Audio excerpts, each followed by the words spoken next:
Hello everyone, welcome back to my YouTube channel science classes.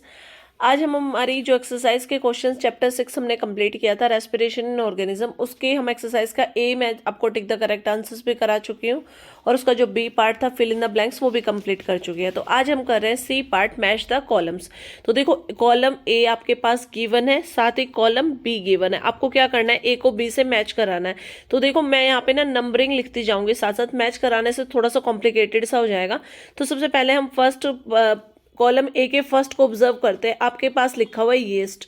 तो देखो, respiration में yeast किस चीज में हेल्प करता है, फर्मेंटेशन में। तो यहाँ पे हम ढूंढते हैं, देखो डी पार्ट में हमारे पास लिखा हुआ है फर्मेंटेशन, तो आप इसको डी से मैच कराओगे, यानी मैं डी के सामने 1 लिख रही हूं। अब हम सेकंड को रीड करते हैं। सेकंड है आपका डायाफ्रागम। सेकंड आपका क्या गिवन है, डायाफ्रागम। डायाफ्रागम किस में किस चीज में हेल्प करता है हमें,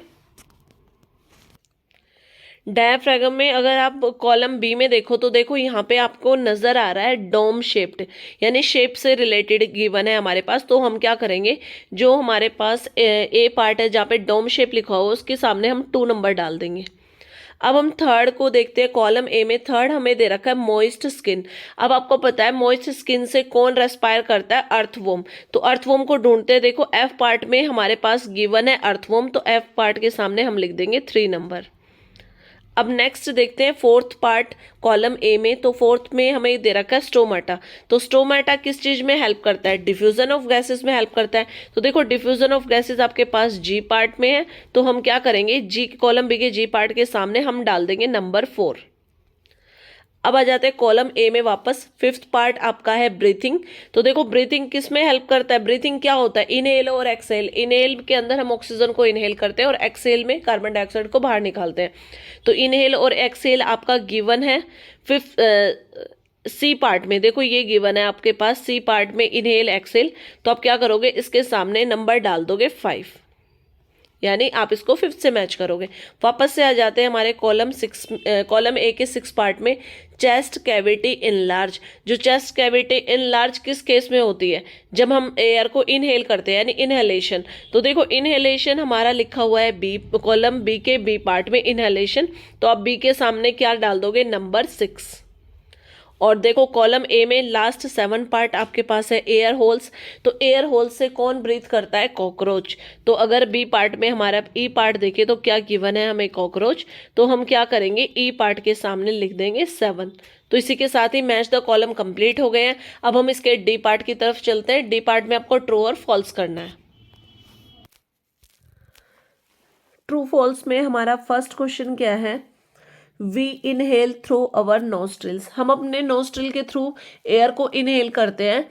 तो ये स्टेटमेंट हमारी बिल्कुल ट्रू है, तो हम इसके सामने लिख देंगे capital T sorry, capital T का मतलब हो गया ट्रू, क्योंकि क्वेश्चन में मैंने बिल्कुल क्लियरली मेंशन किया हुआ है कि capital T is for true and capital F for false.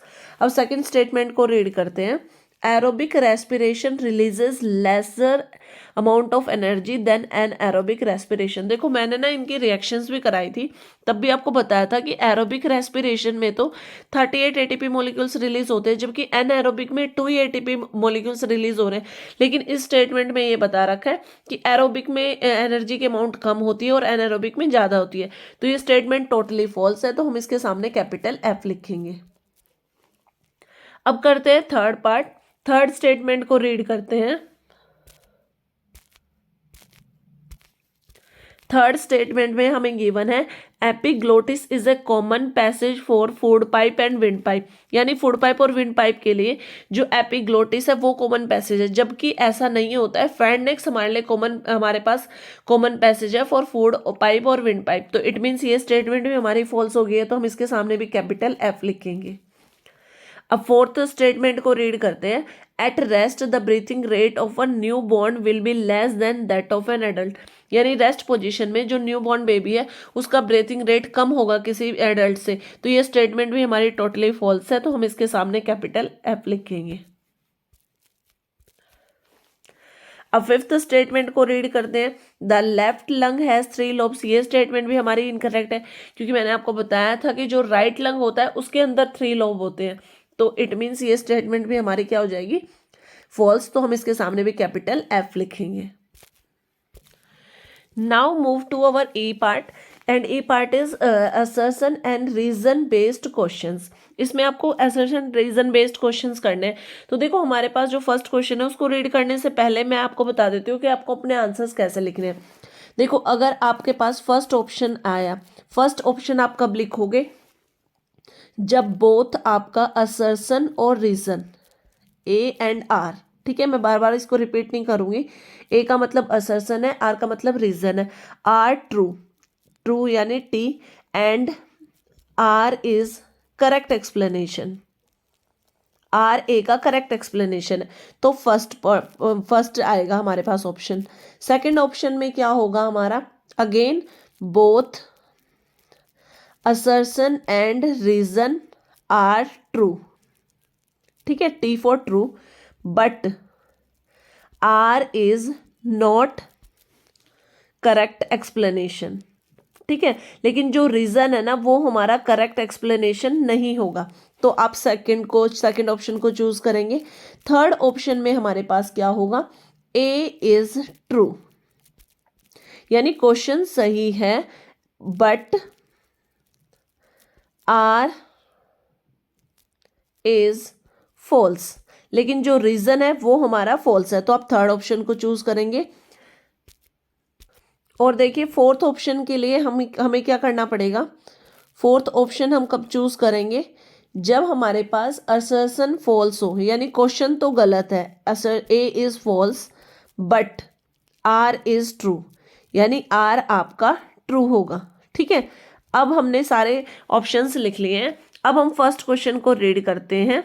A part में क्वेश्चन क्या पूछा है आपसे, during the process of fermentation alcohol is produce, यानी एनएरोबिकली जब रेस्पायर करता है उसमें फर्मेंटेशन यीस्ट के अंदर होती है तो उसमें एल्कोहल प्रोड्यूस होती है। ये स्टेटमेंट आपकी बिल्कुल ट्रू है। अब रीजन को भी देख लेते हैं। Carbon dioxide turns lime water milky, ये वाला भी बिल्कुल ठीक है। अगर आप कार्बन डाइऑक्साइड को ना लाइम वाटर से पास कराओगे तो वो मिल्की कलर में चेंज हो जाएगा। लेकिन देखो ए और आर आपके ट्रू हैं, लेकिन जो रीजन है ना वो करेक्ट एक्सप्लेनेशन नहीं है असर्शन का। और अब अपने ऑप्शंस को चेक करो तो देखो आपके ऑप्शन में क्या है, जो बी ऑप्शन है उसमें मैंने क्लियरली लिखा है both A and R true but R is not correct explanation. It means इसमें आपका कौन सा ऑप्शन करेक्ट होगा, सेकंड ऑप्शन इज करेक्ट। अब इसके सेकंड क्वेश्चन को रीड करते हैं। Respiration involves breathing through the nose, respiration के अंदर क्या इन्वॉल्व होता है कि जो हम ब्रीथिंग करते हैं यानी इनहेल करते हैं एयर को वो थ्रू द नोज। तो ये वाला जो आपका क्वेश्चन है बिल्कुल करेक्ट है। अब इसका रीजन भी पढ़ लेते हैं। Respiration leads to the release of energy from food, बिल्कुल करेक्ट डेफिनेशन गिवन है रेस्पिरेशन की कि भाई रेस्पिरेशन के अंदर क्या होता है कि जो फूड होता है उससे एनर्जी रिलीज की जाती है in the form of ATP. Assertion reason तो दोनों करेक्ट है, लेकिन देखो यहाँ पे जो ये क्वेश्चन है उसके अकॉर्डिंग उसका एक्सप्लेनेशन नहीं है, यानी असर्शन अगेन हमारे पास जो सेकंड ऑप्शन है both A and R true but R is not correct explanation. A और आर दोनों करेक्ट हैं, लेकिन जो रीजन है ना वो करेक्ट एक्सप्लेनेशन नहीं है असर्शन का। इट मीन्स इसमें भी आपका कौन सा ऑप्शन करेक्ट होगा, बी ऑप्शन इज करेक्ट। इसी के साथ ही आज मैंने आपको असर्शन रीजन कराए हैं, मैच द कॉलम कराया है, साथ ही ट्रू फॉल्स कराए हैं। तो और इसके बाद में हमारे पास very short answer type question आ जाएंगे, शॉर्ट आंसर टाइप क्वेश्चंस आ गए। तो अगर आपको मेरी वीडियो अच्छी लगे तो प्लीज़ ज़्यादा से ज़्यादा लाइक करें और चैनल को सब्सक्राइब करें।